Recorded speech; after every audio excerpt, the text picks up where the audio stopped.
Look at a city from above. Lights glowing, cars moving, water flowing through pipes. A city never sleeps, and it never stops consuming. Energy, water, land, air. Now imagine if a city could measure all of this in real time. That's the idea behind a smart city. A smart city uses sensors, data networks, and analytics to monitor and manage urban systems more efficiently. Let's break it down.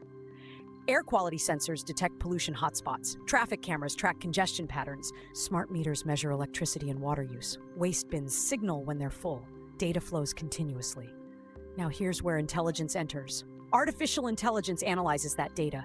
It predicts traffic surges, optimizes energy distribution, identifies water leaks, adjusts street lighting based on usage. Small optimizations, large cumulative impact. This idea builds on the foundations of information theory and communication systems developed by pioneers like Claude Shannon, who showed how data can be transmitted, processed, and used to improve system efficiency. Today, that principle drives urban analytics. Now zoom out.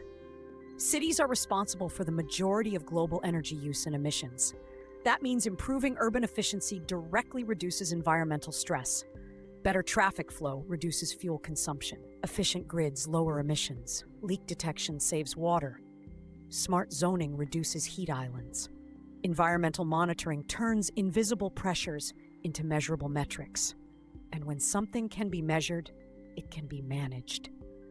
That's why smart city initiatives are now embedded in global development planning.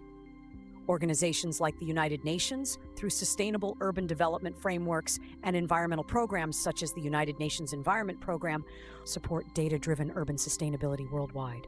Their goal is simple: reduce waste, reduce emissions, increase resilience. But here's the important distinction. Technology alone does not make a city smart. Policy must align. Infrastructure must integrate. Citizens must participate. Smart systems fail without governance. Before we end, zoom out one last time. Smart cities teach a modern lesson. Efficiency is environmental protection. Environmental science now intersects with data science, urban planning, and infrastructure design. Because most environmental pressure begins and ends in cities.